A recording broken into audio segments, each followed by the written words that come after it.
Today we are going to be checking out this crazy little doohickey. This is the Amplitube TONEX capture box from IK Multimedia. On the face of it, it might seem like quite a niche product and something that you may not have a use for, but I now think that this could be a real secret weapon, an essential tool for those of you running little home studios or those of you doing remote recording sessions at home. This box is essentially a reamp box, meaning that when you're recording your guitar for a session or just at home, you can record a DI signal as well as that and then reamp it into any amp you like at a later stage. So it can do that. It can also do a ton of other things, but what we're going to check out today and what we're going to do today is when you combine it with this TONEX app and software, you can actually model and capture your amplifiers or any amp. So today we have my Victory VC35 copper that we're going to capture, which means we can then use it within my laptop. So I have given this a little trial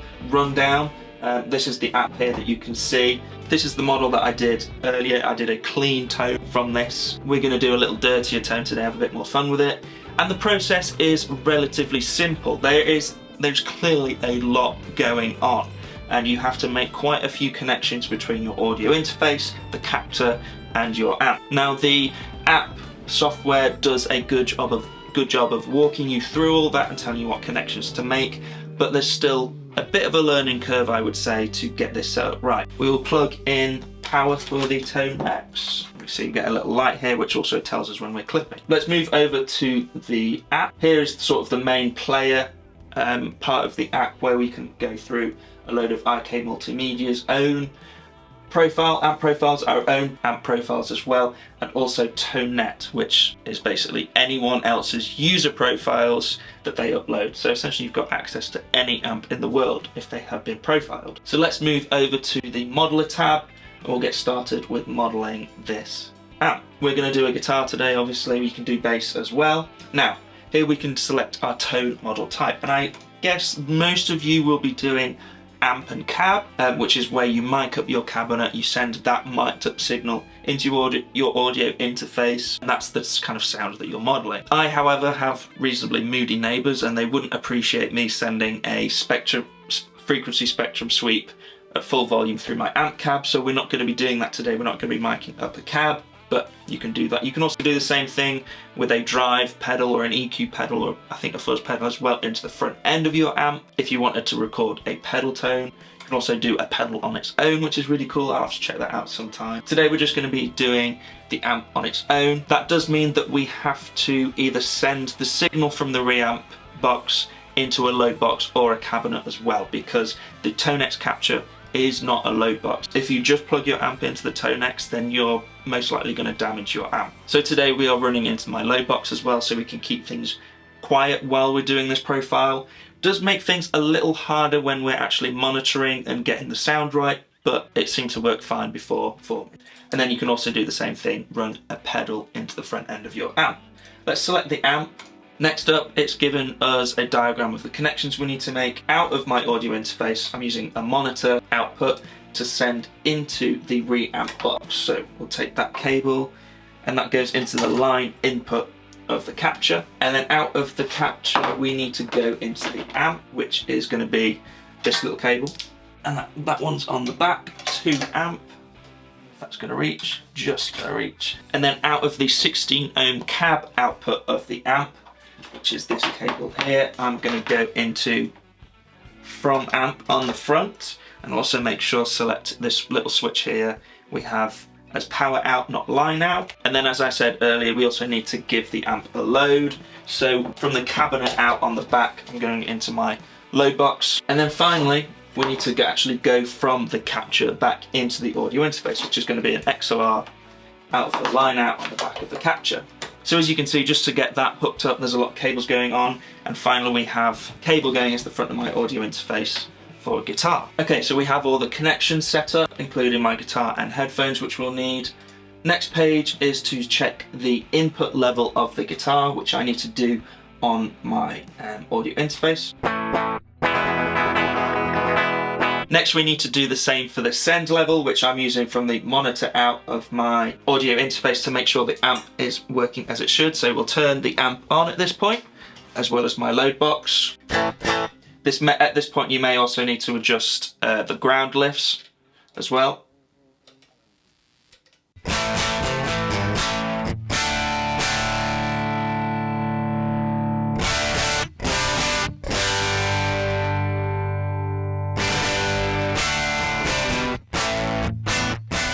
Okay, so that sounds about how I want the amp to sound. Next step is to adjust the return level, which is the second channel of my audio interface, essentially the XLR coming back from the reamp box. And as you can see, I need to turn that down. I could also turn that down here, I think.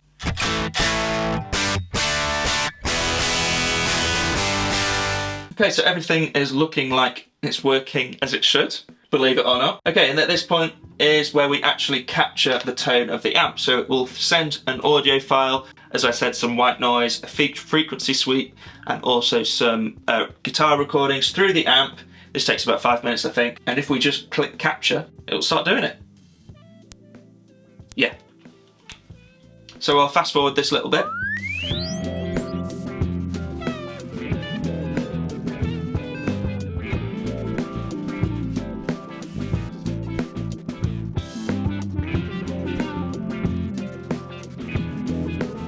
Okay, so at this point, the reamp box has captured the sound of this amp. The only things left to do now is the app actually needs to learn that sound. It does something with AI and stuff that creates it into the model that you can then use down the line. If we click next, it will ask us what sort of accuracy level the app is going to use to recreate that sound. You can go with fast, which I don't know, takes like a matter of minutes. Default, which in my experience takes about 20 minutes. And then advanced, which can take up to an hour. In my testing, there is quite a reasonable difference between fast and default, but not so much a difference. Well, there is a little difference, but barely audible difference between default and advanced. So we're going to go with the default version, which will take about 20 minutes to learn that sound. So if we click Start Default Training, it will create a network and create the model that we can then use down the line. And as you can see, a picture will start to appear in this black box here. There you go. So 0.5%. We will come back in about 20 minutes when this is done.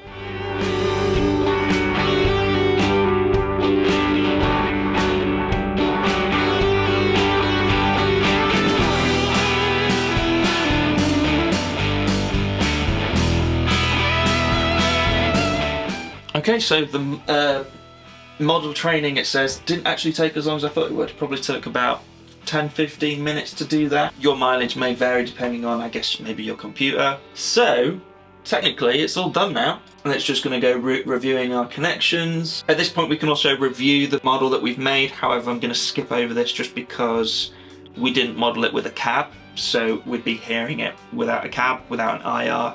Doesn't sound great. I'm sure it sounds fine. Next, we can pick a skin, so I guess whatever represents the amp you're modelling best. This is a Voxy type amp, so we're going to select the Vox, and then we can name our model basically. So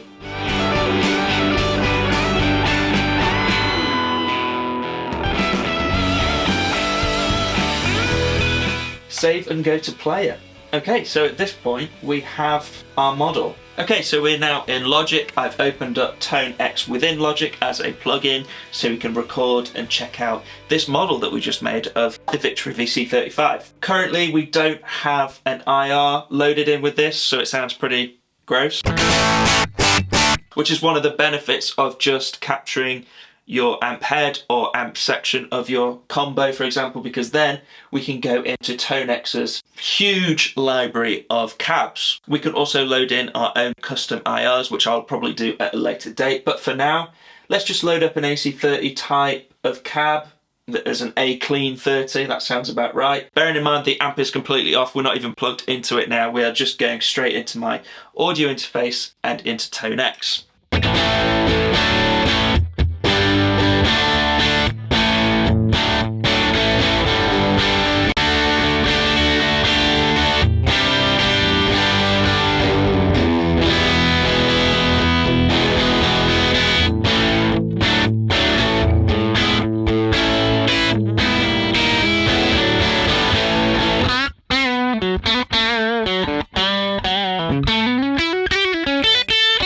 I think that's pretty cool, and it does sound pretty close to how the Victory sounds close to that setup. You know, we can check out a few other different cabs here.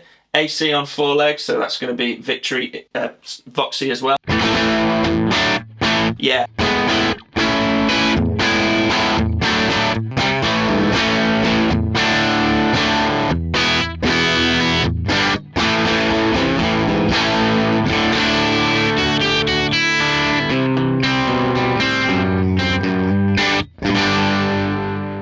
Now we do have a few controls here as well. Bear in mind that we're not exactly changing the controls of the amp, we're changing the controls of the profile. So adjusting the bass, middle and treble is not the same as it would be if I was doing it on the amp. It's adding that EQ on top of the profile. Same with the gain and the volume, but nevertheless.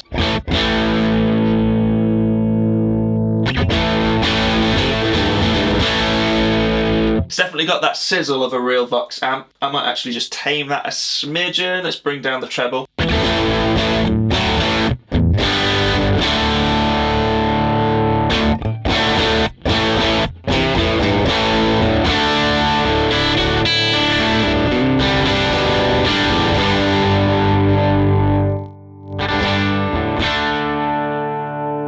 We can clean it up as well.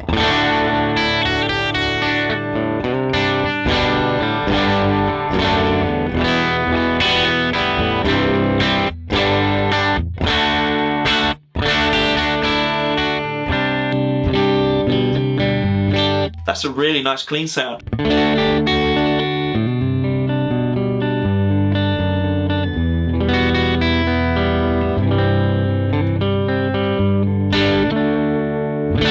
Talking of clean sound, why don't we check out the clean model I made earlier with the same amp, just with the gain slightly turned down.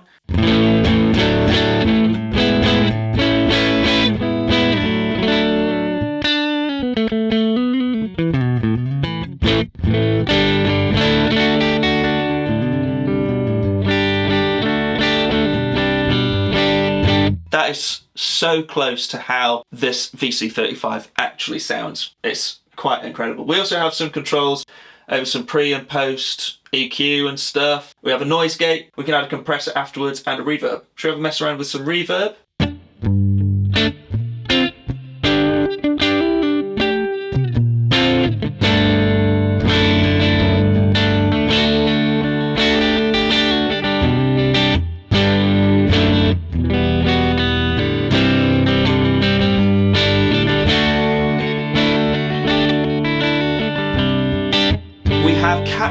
Successfully captured 2 models of this amp, and they sound really, really good in my opinion. Now, what TONEX also gives you is so many other different models that IK Multimedia can get if you connect to ToneNet. There's also a load of user models as well. Let's have a mess around with some of the IK Multimedia ones. Now, I usually go straight for Tweed sounding stuff, just because that's what I like in these sorts of things. Let's go for 57 Custom Deluxe Tweed.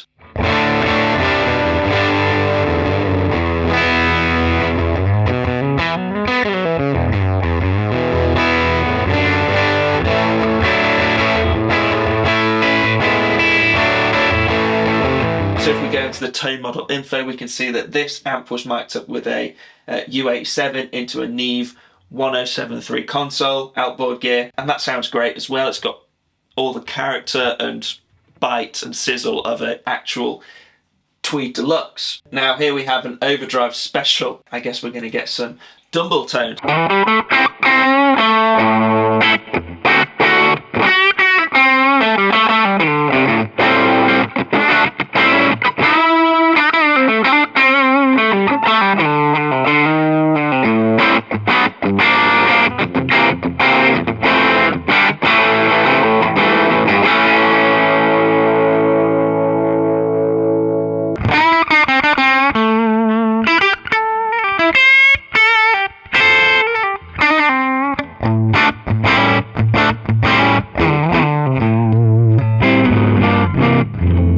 Playing a Dumble that was mic'd up with an SM57. You know, that's pretty cool inside of my laptop. So you can see we have some orange amps, some licensed orange amps, licensed Fender amps, licensed Fox amps, Soldanos, Bogners. I mean, what more could you want? Let's go for some Plexi stuff.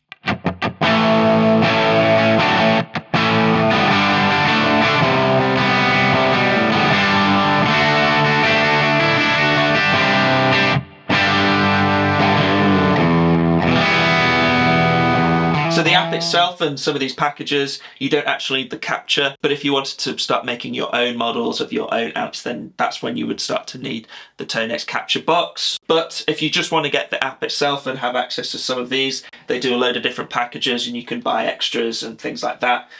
Also, the TONEX stuff works within Amplitube, so you can start to combine this with effects and other bits and bobs that you find with Amplitube 5. Thanks guys for checking out the video. If you like what you saw, please subscribe and maybe check out some more. And I'll see you in the next one. Cheers guys.